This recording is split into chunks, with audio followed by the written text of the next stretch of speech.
take refuge in the truth that we're all imbued with, the teachings about that truth, and the people who practice. Good evening. We're doing a series of talks on a collection of koans called the Mumonkan, the Gateless Gate, written in the 12th century. And koans are, in a way, like tools. So we have the good fortune at the monastery to have a workshop, and it's got joiners and table saws and planers and chop saws and router tables. It's got drill presses and band saws, all sorts of things.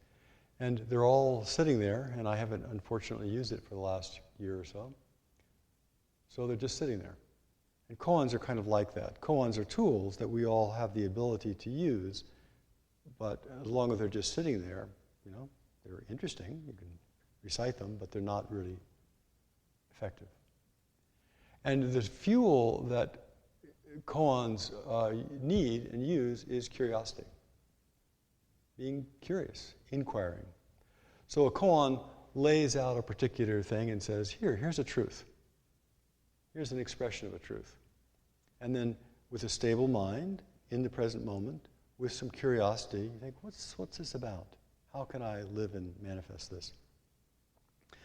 Now, as we all know all too well, you cannot talk somebody into silence. You cannot say, grow up, and have them become a more mature person. All we can do is try to inspire ourselves and others to really look into the nature of our own mind. We can try to inspire ourselves and others to live a life that is based on ethics, to live a life that is based on generosity. But nobody can do it for you, and koans can't do it for anybody. So this is a particular koan. This is a case number 5 in the Mumonkan. And it lays out a particular challenge and an opportunity and says, here, look directly and see what you can see. Now, as I've mentioned in previous talks, all of the koans, all of Buddhism, all of Zen Buddhism especially, is based on non-dual awareness, or the functioning of that non-dual awareness.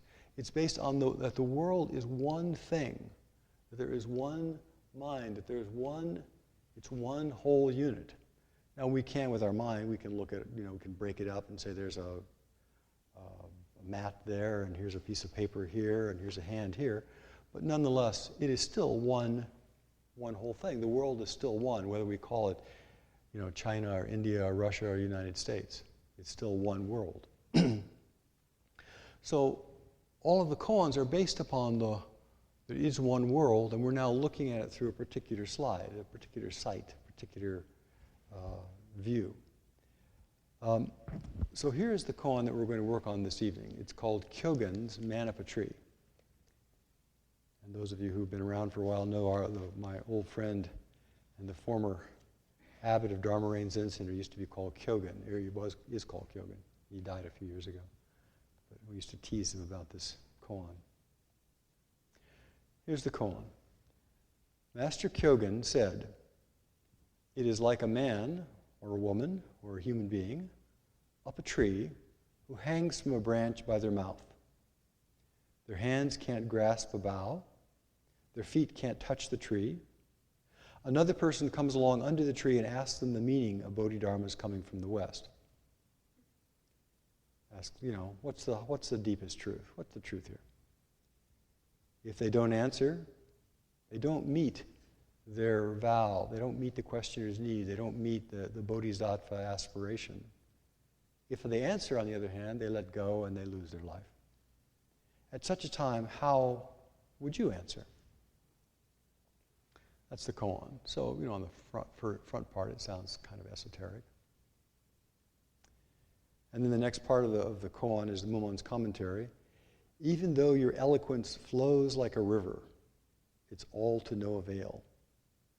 Even if you expound the great Tripitaka, that is all the teachings of Buddhism, it's also of no use. If you can really answer this koan, you will revive the dead and kill the living. If, however, you are unable to answer, wait for Maitreya, the future Buddha, to come and ask him." Mumon's poem. Kyogen is just gibbering. How vicious his poison is. Stopping up the monks' mouths, he makes their devil's eyes glare, or he glares at them with his devil eyes. So, with a koan, there's sometimes a little bit of language and sometimes some cultural stuff. But the essential thing about every single koan we're working on is it's about my life, about your life, about life. And this particular thing is setting up our life as a metaphor, as a poetic expression, as a story about our situation. So the situation they're talking about here is we are stuck. We can't go forward, we can't go backward. We're stuck. We're engaged in our life and we don't know what to do. We're engaged in our life in some activity and the world says, here, respond to this. What do we do? How do we respond? So this is a koan partly about how do we respond? We meet somebody on the street. How do we respond? Our partner asks something of us and they're upset. How do we respond? We have to make a decision. Do I go? Do I stay? How do I respond? The world, our world is always, always, always, always, always asking us to respond, to respond, to respond. So here we are, hanging on to our little life, hanging on to our view of things, hanging on to whatever circumstance we're in, and somebody comes forward and says, here, help me. Here, do this. Help me with that. What do we do? That's what this koan is about. What do we do? How do we respond? It's about, in this particular case, one of the views I'm looking at here is responsiveness. Now, we often talk about in Dharma that if the first foundation of Dharma, the first foundation of suffering is unconsciousness. We're not paying attention. That we just have all of our assumptions about who we are and how the world is, and as long as the world happens to go along with those and we're not reasonably comfortable, everything is okay. And so we just assume, well, the world is the way I think it is. The world looks the way I think it should look. And then, it's a small kind of self-centered view. My view of the world is the way it is. But then, of course, as we all know, something comes along and says, here, respond to this, try that. This isn't going to work. Somehow, President Trump gets elected. Somehow we get fired. Somehow our partner, decides that we need to go to Alabama. Somehow we win the lottery. The universe comes along and says, here, try this, respond to this. When we have little awareness, all we do is react. Oh, I don't like that. Oh, that might be good. Oh, we react. We don't respond. We're not really meeting a situation. We're only meeting our head view. Okay, here's my view of the world, and I'm going to respond with my view of the world. Instead of having had some insight into the nature of our own self and seeing that the world and us are not two, and having some ability to actually respond creatively, to be able to respond with life, with genuineness. Always, of course, something always comes. The future always is there.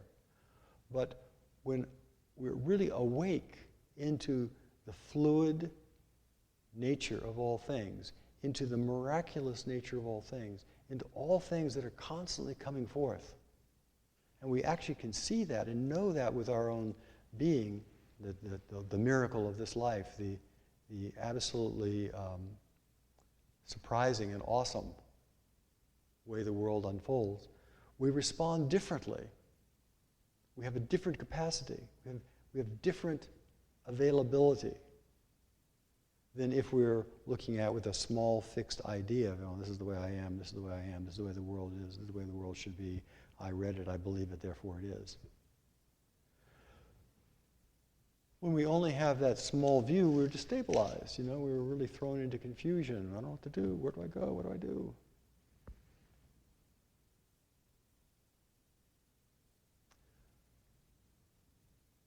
As you all know, we can think and talk about psychological stuff and spiritual stuff. We can babble on and on and on. We can read all sorts of books about how to get rich and the fundamentals of a good relationship. But the challenge is, can we live it? So this koan's asking for, saying, okay, here's a situation, respond. How could you respond lively? Here's your situation. This is not about some desiccated old corpse that's hanging in a tree. is about your situation in your life. Where are you stuck? How do you respond when you're stuck? How are you genuine? Are you genuine? Are you really a person of integrity? Which is not a picture. So we come to Zazen. This is not something we hear about and we think, oh, that's a good idea, I think I'll do that. It has to be based upon our own vivid, direct experience. And so we do Zazen. We come here, we sit, we look with the nature of our own mind, we sit in our own skin. We learn to really and truly be willing to sit in our own skin, to appreciate this life just as it is. Not as it might be if we were 20 years younger or 20 pounds lighter or 20 IQ points smarter, but just as it is. Because that is the way it is. That is our life. So it is Zazen, the foundation of I am present with acceptance of the nature of my life, and I can then look into my fixed views, the places that I get stuck, all the arguments I have in my head. I can really look into them. So this koan is asking, with that foundation, how are you genuine? Be real. Somebody comes forward and whatever they do, they say, here, do something with this. Do we respond? Are we frozen? Somebody says, here, give me some money.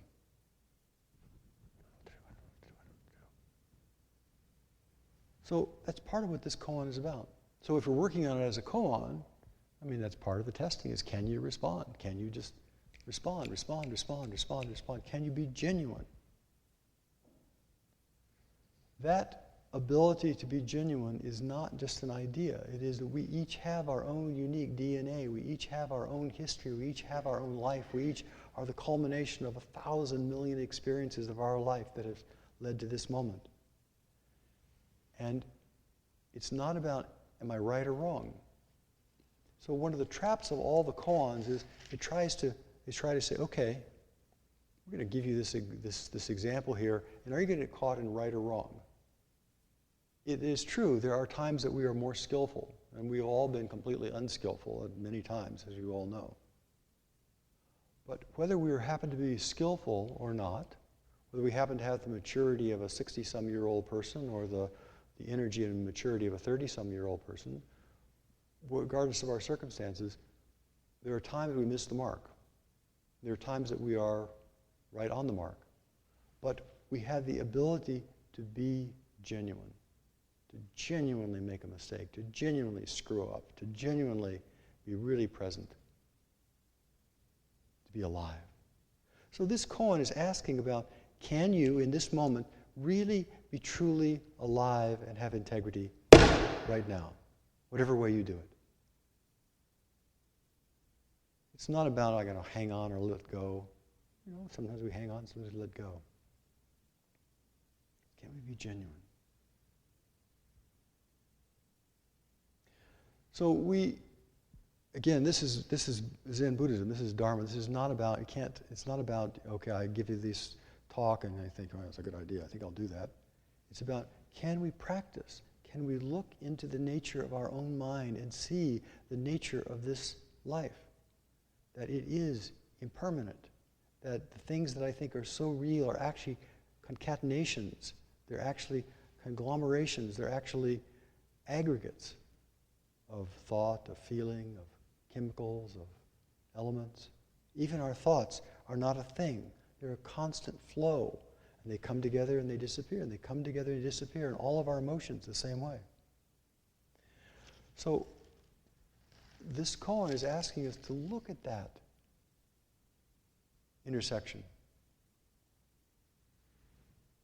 Well, sometimes, as you all know, we need to really hang on and say, yep, this is the way it is, this is what I'm going to do, this is my path. I am definitely going to finish graduating, I'm definitely going to do this. And sometimes it's say, well, let go, that was a dead end, I want to go a different direction.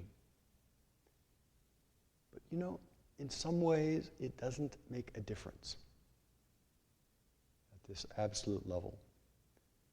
On a relative level, we are more skillful and less skillful. And if we're more skillful, we might get the things that we think we want. If we're less skillful, we may not get the things that we think we want. But if we have integrity and genuineness as our aspiration, and meeting seeing people and the world with kind of the truth of who we and they are, I think something miraculous comes out of that. I think that there's an unfolding that often happens beyond what are our particular small ideas about how things are going to look. That when we actually are genuine and have a kind of faith in that genuineness, that faith in that particular expression, there are sometimes miracles possible. Sometimes things come forward we can't even imagine.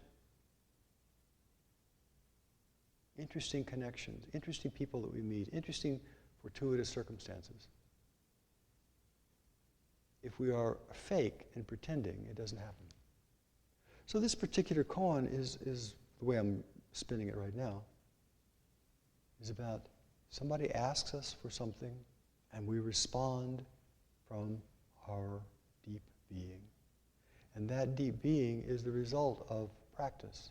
That we have not said, okay, I'm not going to be a deep being, but we begin to let go. We begin to drop some of the layers, all the layers of opinion and thought and all the ideas about who we think we might and be and should be and ought to be and have been.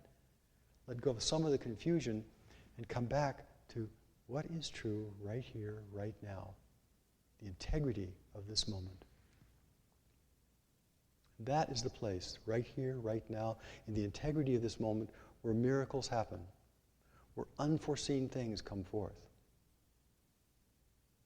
where we can make a gift that has consequences far beyond our hopes. So this is this little koan is about. One of the ways of looking at it. You know, with all the koans, it's not as though there is a right answer and a wrong answer. It's a trap. There are actually books that you can get. So here are the answers to the great koans. You know, you look up koan number 5 and it says the answer is stick out your hand and wiggle your fingers. I mean, so you know, it is. All the koans are asking for a particular vital life energy that can't be gotten in a book. Mumonkan's commentary, even though your eloquence flows like a river, it's to no avail. You can't talk your way into awakening. You can't talk your way into maturity. You can't talk your way into silence. It has to be lived. Even though you can expound the great wisdom, the great Tripitaka, even though you can talk your ears off, even though you teach philosophy classes and teach spiritual practices, unless you live it, unless you embody it, it is of no use. And so it's saying you have to embody this. And of course, somebody can't tell you, you embody it. It'll be good for you. If you can really answer it, you will revive the dead and kill the living. You will revive that dead part of your own heart that has been stifled by all of our fixed ideas. And you will kill all of these crazy notions that we have that are limiting and self-defeating. If, however, you're unable to answer, wait for Maitripa, the future Buddha, to come. You know, sooner or later, because of the non-dual, everybody will be free. Everybody will be liberated. So don't worry about it. Kyogen is just gibbering. How vicious his poison is. Stopping up the monks' mouths, he makes their devil's eyes glare. So one of the elements of all koans is, despite the fact that I've just gone on and on and on and on and on talking about it, you can't answer a koan with words. Most of these koans we're dealing with right now. And so he asks the question here that can't be answered with words. You know? Hanging with your teeth from a tree by your teeth? I mean, what's that have to do with anything? So all these koans that we're working with right now, these first koans, are all about the vivid experience of your own non-dual life. How do you express that in a way that is meaningful?